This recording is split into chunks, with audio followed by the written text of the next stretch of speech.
Good morning, everyone.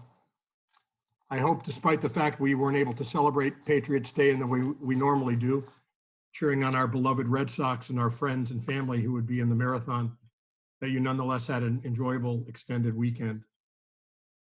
We began the school year with the joyful goal of celebrating and commemorating Roxbury Latin's 375th anniversary.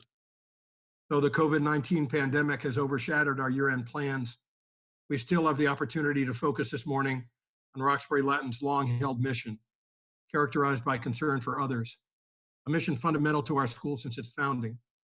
Each year, we, individually and collectively, commit our time, talent, or treasure to organizations or efforts that aim to ease the burdens of others. We have focused this year in particular on the challenges and potential solutions to homelessness and poverty, issues only exacerbated by the devastating effects of this pandemic. We have heard from Matt Desmond, author of Evicted, from Tina Baptista, director of A Bed for Every Child, and most recently from Kate Walsh, CEO of Boston Medical Center, and Bill Walczak, co-founder of Codman Square Health.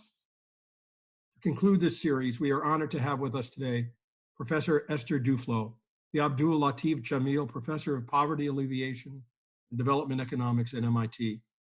Dr. Duflo is co-founder and co-director of the Jameel Poverty Action Lab, or JPAL, where she is a close colleague of RL parent Iqbal Dhaliwal, to whom we are grateful for connecting us with Professor Duflo.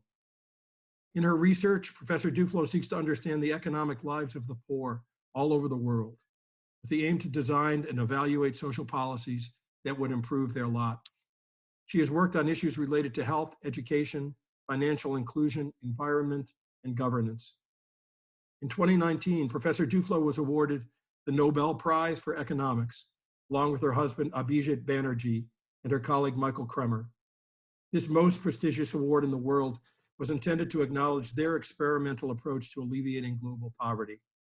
Professor Duflo is only the second woman to win the prize since it began in 1969 and is its youngest recipient. The Royal Swedish Academy of Sciences said the winners had introduced a new approach to obtaining reliable answers about the best ways to fight global poverty. Professor Duflo earned degrees in history and economics from École Normale Supérieure Paris, and subsequently earned a PhD in economics from MIT in 1999. She is the recipient of numerous academic honors and prizes, including the Princess of Asturias Award for Social Sciences and the MacArthur Genius Grant Fellowship.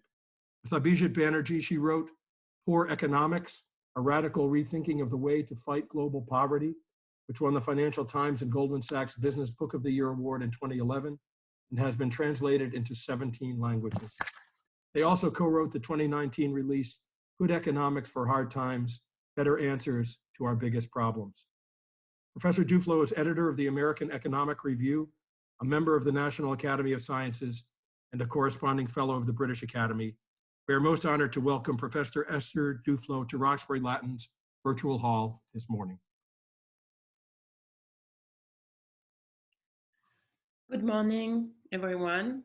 Thank you very much for this very nice introduction. Thank you very much to everyone for being here. It's really sad that I cannot be here in person. I was looking forward to be in front of all of you today, not least because of the enthusiastic introduction by my colleague Iqbal Dhaliwal, but also because of this the great reputation of your school and of, maybe most importantly, the boys in this school and what they become and what they do, and the idea that you do not become a good person just with academic content, although that's of course extremely important, but also with a sense of what is a mission and what you are going to bring this knowledge to the world for. What are you going to do with it?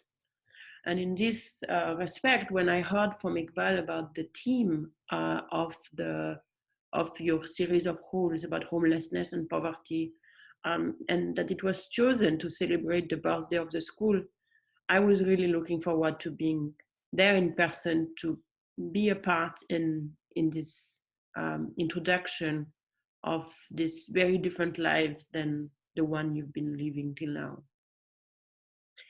And of course, not being here in person is sad because I can't see you, and also it's sad because of the reason why it happens. The COVID-19 epidemics is really earth-shattering for, I'm sure, all of you individually. But I think each of you also need to understand that at some level, you are very lucky in this epidemic. That many people in the US live this very, very differently. Since you've been talking about homelessness, you can think about the difficulty of sheltering in home when you don't have a home. In fact, there was an article in the New York Times today about this very question.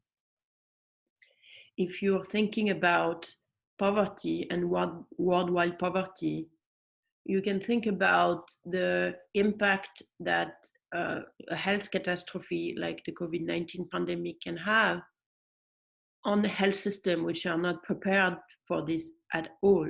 In some African countries, there is exactly 0 ventilator.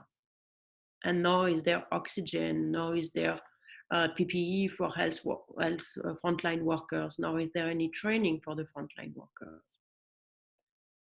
And you can think about the economic consequences of something like the lockdown, which has been necessary in poor countries as well. It is going on, for example, in India today, where people cannot go out of their home to work.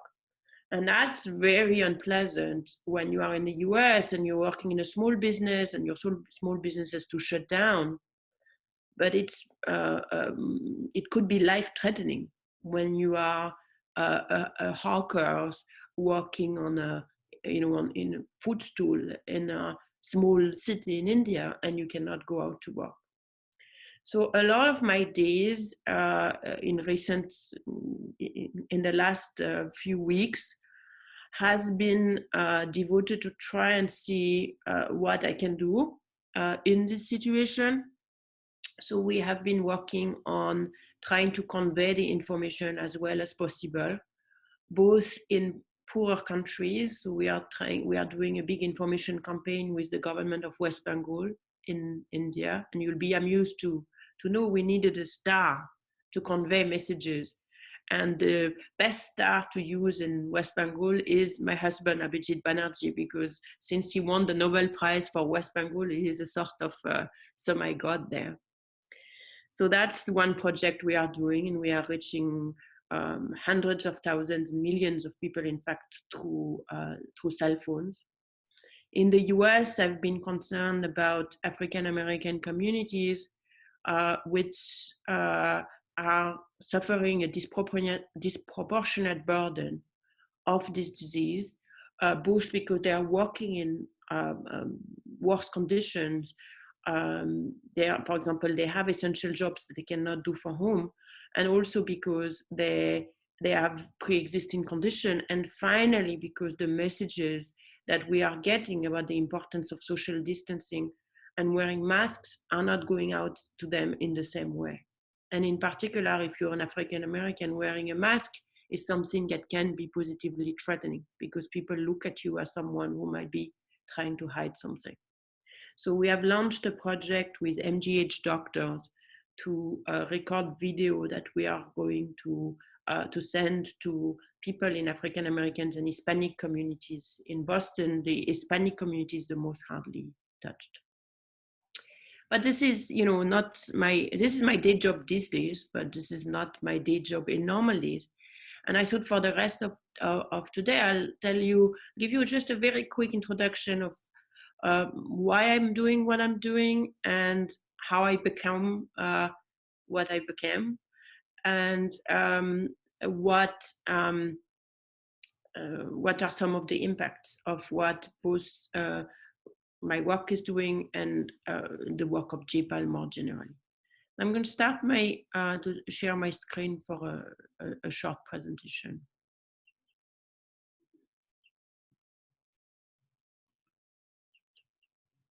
I just need to.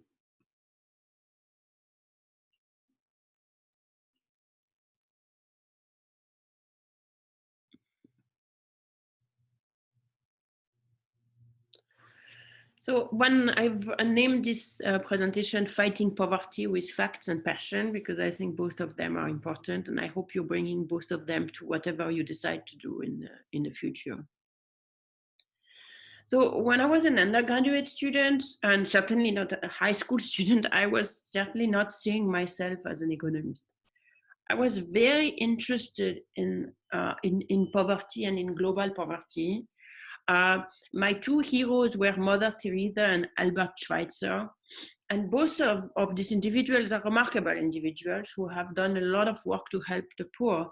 But you know that both of these people are white people, and both of these people have brought to their work on fighting the poor a certain number of uh, preconceptions, maybe, of what poverty was, and preconception that I very much had with me. And in particular, I had the idea that when you're a poor person living in India or in Africa, you just have no choice. There is nothing you can do. You're in desperate situation. And all we can do is really to go out and help people victim of disease with health, or give them food or something like that. And so I was very idealistic. I put another picture of me just to make you chuckle. So I'm the girl wearing the placard here. It says "Fascism will not go through" in Russian, because at 18, I found myself in the middle of demonstrations in Russia, and I thought that the quickest way to change the world was to participate in a revolution that was not mine. So this photo actually was in every newspaper, because it was kind of a nice photo of Russian kids demonstrating. And so my parents were not very happy when they saw it. But of course, you know, being part of demonstration is not really a way that you do a social change on a large scale, especially when they are not in your own countries. So I went back and studied. And in particular, I started being interested in trying to study poverty. And one thing with poverty is that we are full of prejudices. One prejudice that is very common is that the poor are just lazy. And that's the idea that the poor are lazy is something that I'm sure if you ask, especially after the wonderful talks you've seen, you say, no, I don't think the poor are lazy. But it's important to know that it's ingrained in a lot of what we are hearing. For example, if you have read Tintin, you've seen this image, although in most Tintin he is actually wearing clothes instead of being all naked. This is from Tintin in Congo. And he is kind of scolding the black people because the train has left the tracks, and he is and the little dog Milou is trying to put it back on the tracks, and they are not helping. I said, are you going to help or what? Are you going to let this dog do the work alone? Come on, lazy guys, start working. So this is of course extreme, but this is just a symptom of how we are often a little bit unwittingly conveying those prejudices in the way that we educate our children and in the way that we talk about the poor. There is another prejudice about children, another myth in a way about the poor people, which is much more sympathetic. But it's also not entirely true, is that the poor people are in fact remarkable entrepreneurs. They're all ready to go. We just need to give them the opportunity, and they're all Bill Gates, so we don't need to help because they can just help themselves. And both of these prejudices are coming from very different places, but in a way they have the same conclusion, which is, well, there's not much we can or should do, because if we help the poor, they're going to become lazy. That's the first version. Or if we help the poor, we are preventing them to take care of themselves and be self-reliant. And what I want to try, and if there is one thing that I want you to take out of the presentation today, is to kind of try and always avoid those prejudices. That there is some truth in everything, but the poor, just like you, are complex people who have complex lives, who are full of agency and choices. These choices are different because their choice sets are different, but nevertheless, they are full individuals with dreams and with capabilities and with intelligence, but whose lives are limited by the environment in which they live. So one way in which I would like to illustrate it, since you are in school, is the problem of education. And if I can, if I can do it without wasting time, I'm going to show you one thing which is illustrating my point of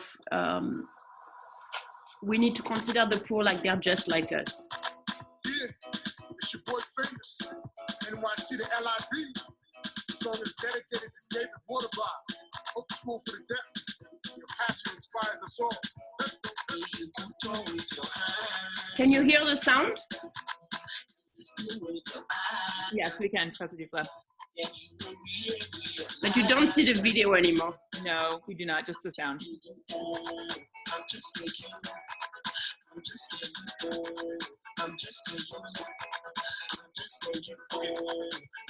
Now you see the video? No, I'm afraid we don't.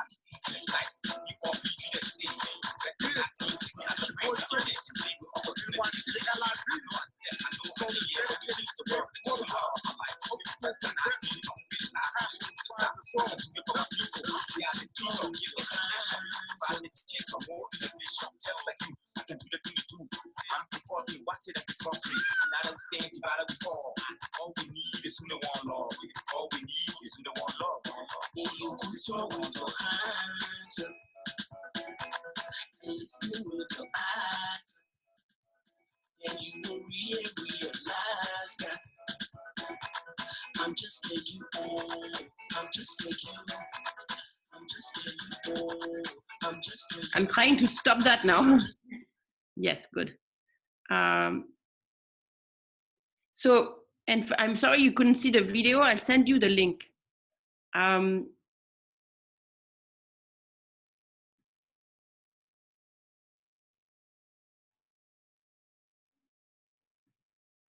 What this video is a set of kids who are blind, who are deaf and mute. And despite that, they are able to sing and to perform a rap video along with the biggest rock stars of the place. And although you couldn't see the video, you could hear the song, which is what they're asking is, I'm just like you. What they are asking is not that you consider them, as pitiable. It's not that you go and help them. It's that you recognize their humanity. And this is in a very poor African country, the country of Liberia, where handicap is being considered to be something shameful. So the handicap is making them being cast away in a country which is already very, very poor. And what they're asking is, I'm just like you. I can be an engineer, I can be a doctor, etc. And they demonstrate it by being able to do this rap video with the biggest rap stars and showing and showing that they can do it. They can do it differently. They cannot sing with they cannot hear with their ear. They have to hear with their eyes. So they do it differently, but they do it. So in many ways, if these children who are, who have a handicap in a country where handicap is not well considered and who are very poor can say, it's just like, I'm just like you. This is also the way that I kind of want you to think about the problems of poverty. And I'm just like you doesn't mean I'm perfect. It doesn't mean, but it also means it means I have the same imperfection that you have. I have the same cognitive limitation. I have the same ignorance. I have the same defects, but also I have the same dreams. I have the same ambitions. I have the same capabilities. So in the case of education, one way we see it is in a project that I've done with a psychologist at Harvard, where if you're seeing my screen, she's showing them little dots. And this, the kid is able to see that there are more red dots than blue dots. And we are all able to do that, even if we've never been exposed to mathematics. And what we've demonstrated in this project is that by the age of 4 or 5, kids in the slums in India have exactly the same cognitive capability in mathematics than kids who live in Cambridge and are the sons and daughters of professors and graduate students. And yet when these kids reach school, they're reaching this like enormous classroom. This is a classroom of first grader in Kenya where there are 100 boys and girls. And what happens is that even though they're all going to school and they all have the capability of going to school, they are not learning very much.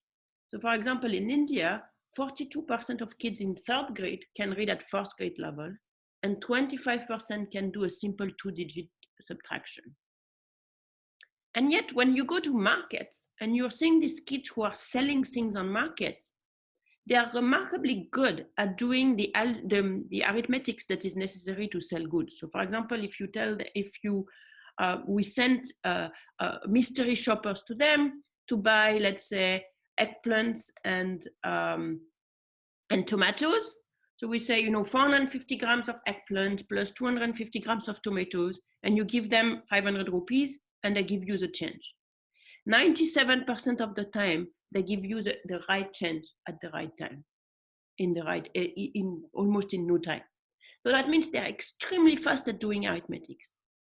And then just for comparison, we did the same with school children. You can see a little school kid here.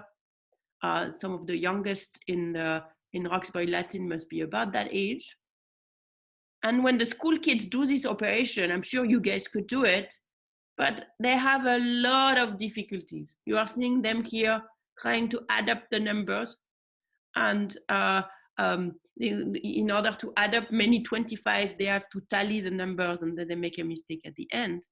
And in fact, the school children are much less good than those street children are doing this arithmetics, and they are doing many more mistakes than the kids who are doing the arithmetics. And in addition, they get it wrong. They also take too much time.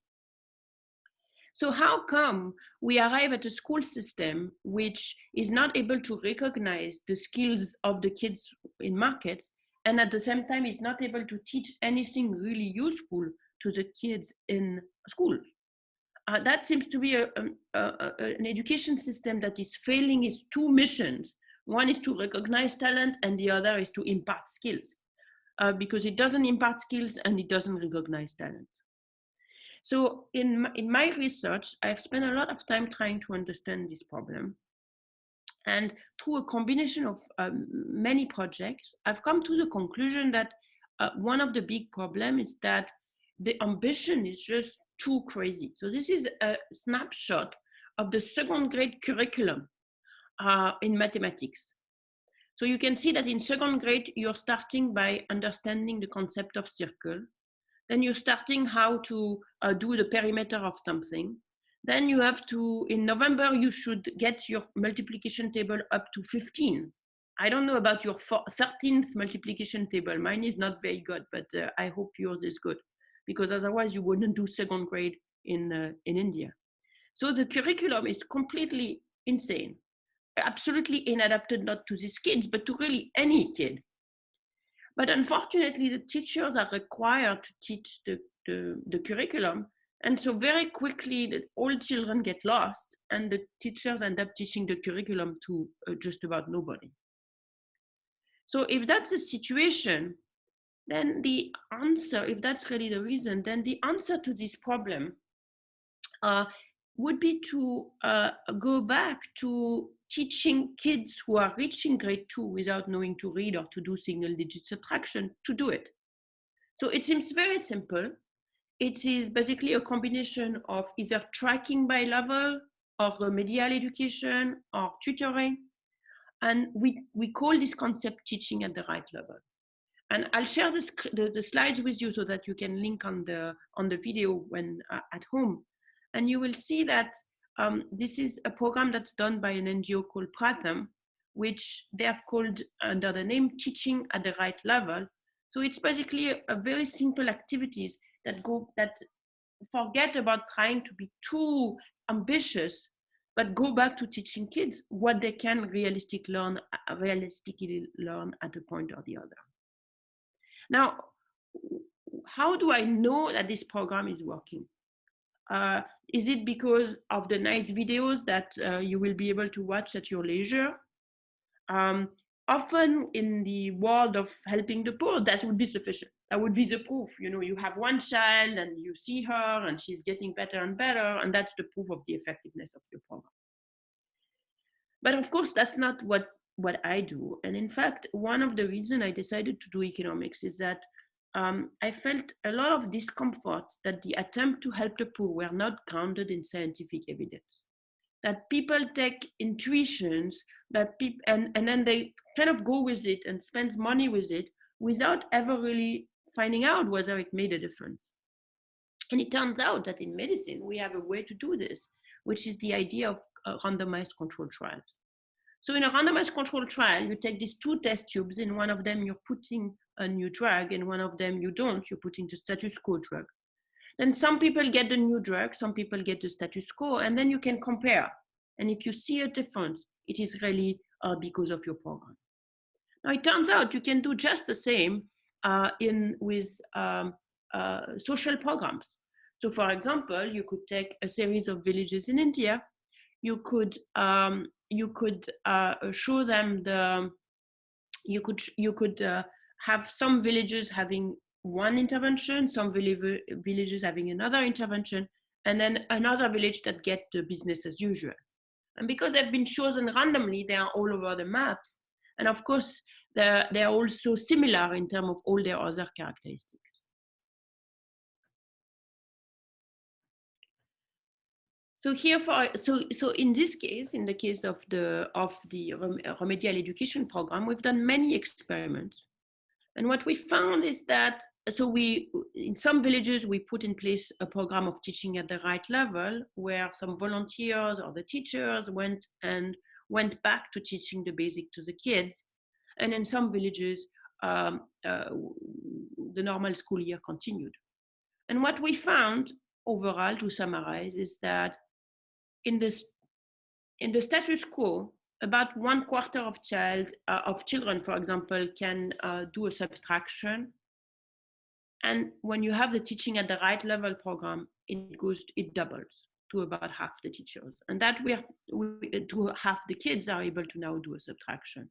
And we know it's the effect of the program because nothing else was different. So after we found this in one place, we did the same experiment in many, many places. So we did the same experiment in different places in India, in Africa, with many researchers, different models, etc. So that at the end of the day, we could kind of develop in collaboration with Pratham, the NGO we worked with. You can see here, this is Rukmini Banerjee, she's the CEO of Pratham. We could develop a model that could be scaled up by government, within government, at very low cost and in a way that is robust. And what we find, we found that this program is effective in this form. Having found that, we were able to raise a significant amount of money to get it expanded, both in India, where it started, and also thanks to support by an organization called Co-Impact in many countries in Africa. So that now this program that is effective is not only run by Pratham in a few villages or even in many villages, but reach literally millions of children in India and in Africa. So this is basically what an example of the whole chain of the work that we are trying to do in JPAL. Iqbal Dhaliwal is the director of JPAL, the executive director of JPAL, and I'm one of the founders. You can see that our work is spread across 7 global offices. We work on many issues. We have just over 1,000 projects ongoing or completed in 80 countries. And each of them is trying to figure out what works and what doesn't in many sectors: agriculture, education, gender, environment, etc. Then when we find that something works or that something actually doesn't work, we also spend a lot of effort in trying to diffuse that information with policymakers, such that the knowledge that we have is not just pure knowledge, but it translates into actual policy action. So this is the work that we are doing, one project at a time, trying to fill the map with points of different color, understand how people live their lives, and doing it in a way that can then lead actionable lessons to change policy. So I'm going to stop here and thank you very much for your attention and open it for questions.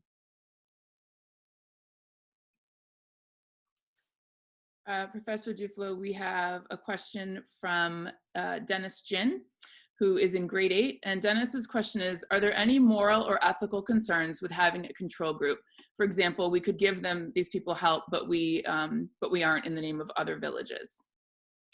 So that's an excellent question. So every work that we do that involves humans as subject of research needs to be guided by ethical principles.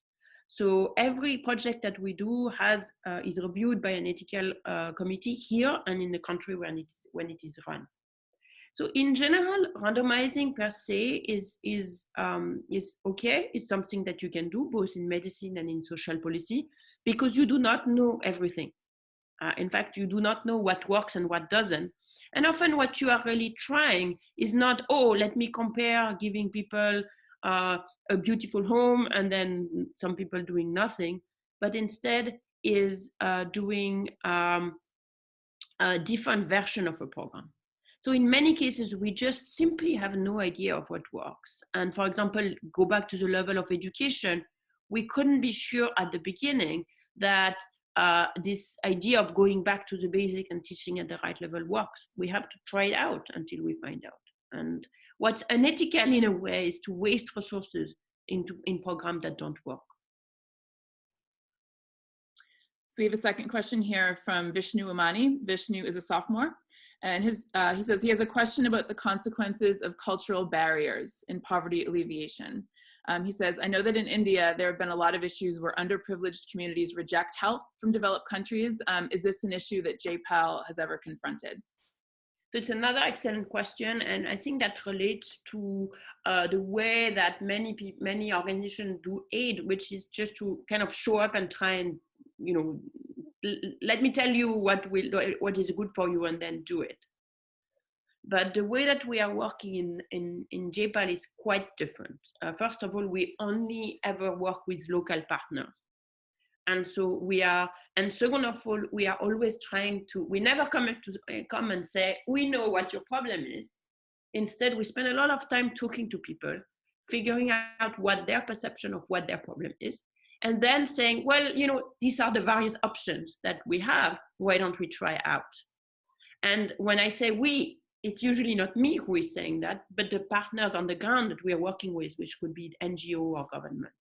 So it is a very different approach than the approach, let's say, of, you know, French doctors showing up with their white coats doing something, which is also sometimes useful, but is not what we're up to. We are really trying to work with the communities to understand problems better and to find solutions for them that works.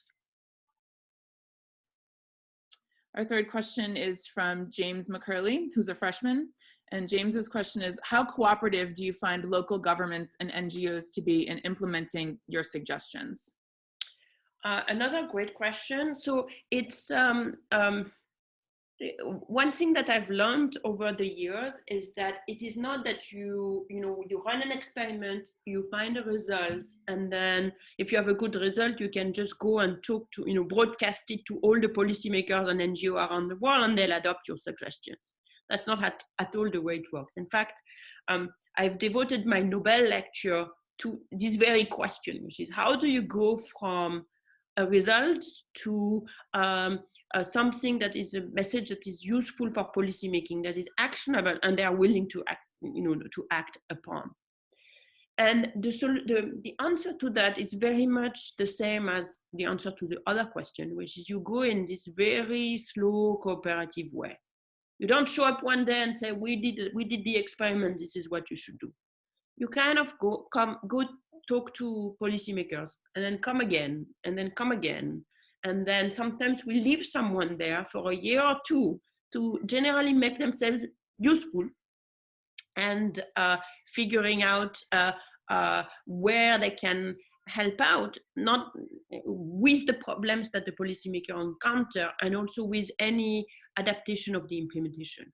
Another thing we've discovered over the year is that what is extremely effective is to work with the local governments on an experiment, because then they are coming to us with their questions. We are helping them set up an experiment to answer that questions. And then all they have to do, if it worked, is to scale up in that place itself. So for example, we had this program we had done an experiment to encourage immunization in Rajasthan, and it worked beautifully to give people small incentives to come immunize their children. And for years, I've been trying to convince governments to do it with very little success. And then finally, Iqbal engineered a contact with the government of Haryana.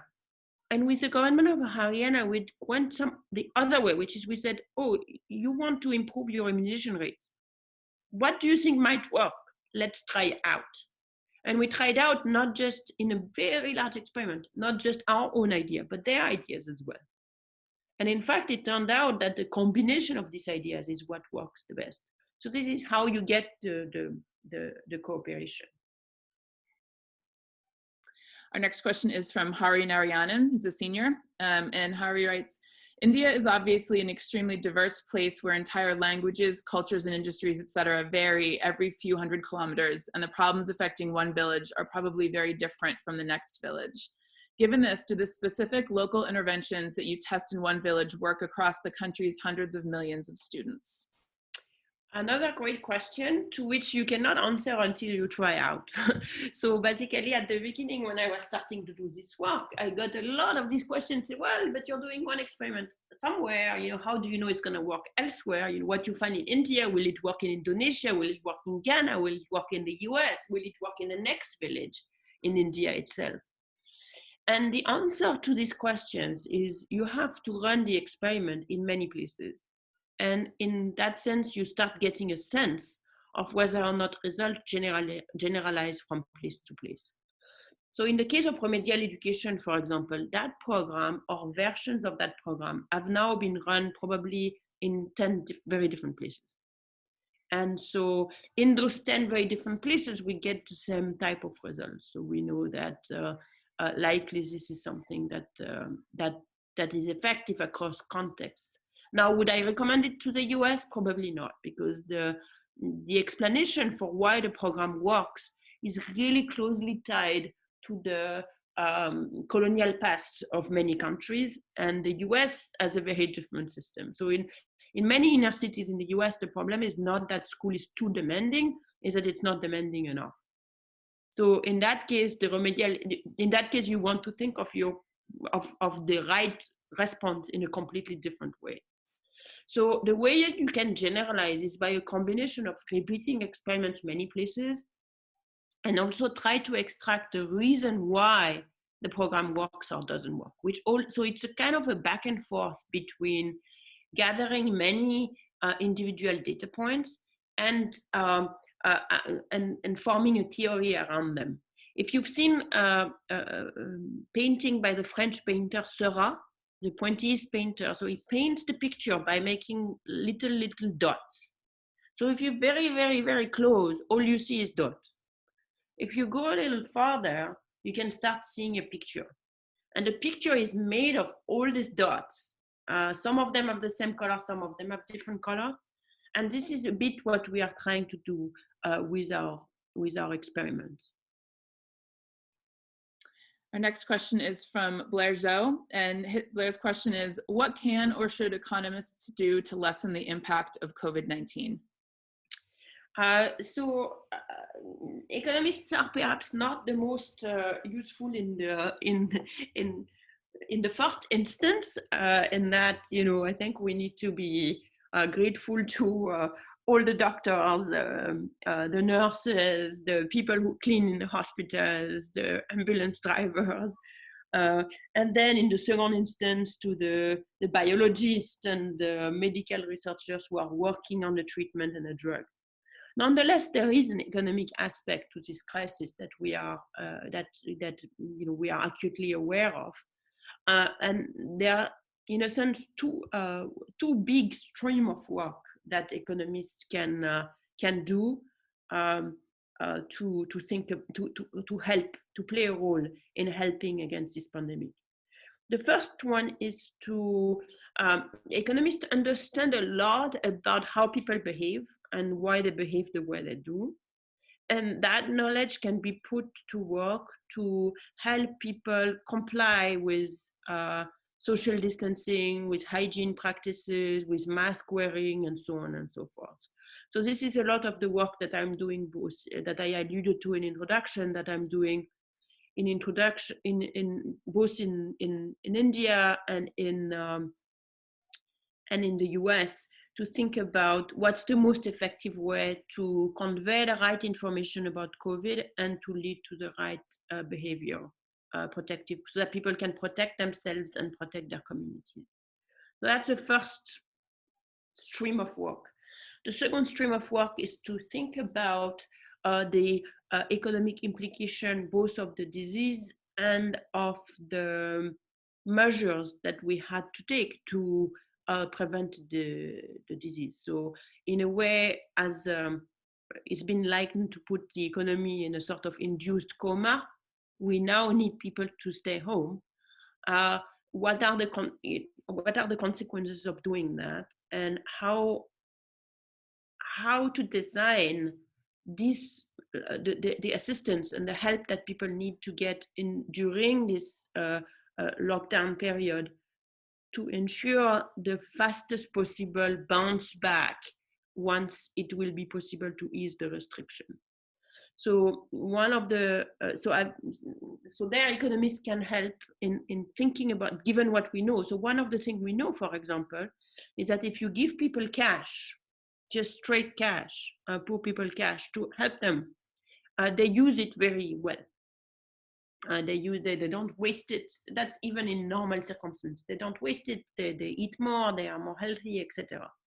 So one of the things that, for example, I have been pushing and used, if you want, my whatever reputation I can have to waste on this, is to try and convince various governments and also the institutions that give money to governments to finance cash transfers, direct cash transfers to people in poor countries. In the richer countries, there is an employment insurance, there is a support to small businesses, there is, in a country like France, for example, there is just the government is basically paying people's wages, so people don't even have to be unemployed like they are in the US. So economists can help thinking about, in rich and in poor country, what's the best way to organize the help to avoid an explosion of the economic problems. In a sense, we have to stop the economy now, but how do we make sure that it doesn't snowball into an enormous depression, even once we reopen? And economists can help thinking through this, given what we know and what we also can learn. So our final question here is from Theo Coben. Theo is in grade 8, and he's asking, what do you believe is the best thing that more fortunate people can do to ease poverty? So it's a great question to end. And I think I'll go back to what I said towards the beginning of this presentation. Is I think what they can do is to, and I'm going to say you, because you are fortunate, is to understand it and to understand it better. Because it is only through a good understanding of why people are poor, why people stay poor, and what we can, what are the levers that are effective to fight poverty, that we can, that collectively the world, and in particular the governments in the poor countries, or in fact the government in rich countries who are thinking about poverty in this country, can come up with right policies. So what the most important thing you can do is to be generous with your time, to be generous with your spirit, and to be generous with your intellect in trying to understand in the most open way you can how people live their life and what are the consequences of living the life the way they do. And that you can do very close to home. You don't even need to go very far. In Boston itself, and not very far from your school, there are pockets of poverty that you can not only try and do something with. I know that you've been working on making beds, but also try and understand. And then as you grow up, you can also travel and you can spend time volunteering. Volunteering is not only or working in a poor country or working in a poor community through Teach for America or Teach for All or anything like that. It is not, it's gonna be useful doing something like that, and there are many ways to do it. It's not something that is direct, it's not just for the direct help that you will give, but for what you will learn and take back that you will then be able to bring with you to any career or work or profession that you choose to do in the future. Professor Duflo, thank you so much for being with us today. You honored us by your presence and you inspire us by your work. Thank you for all of that. You've taught us, especially in your concluding statement, that as has been appropriate throughout this series for us, we have to see with our eyes and understand with our minds and feel with our hearts. And we will be compelled, I hope, to do something to alleviate these problems in our world. Thank you. Boys, I hope you have a good day, a good rest of the week, and we'll look forward to seeing you at Hall on Thursday for the cum laude investiture. Thanks a lot. Thank you very much.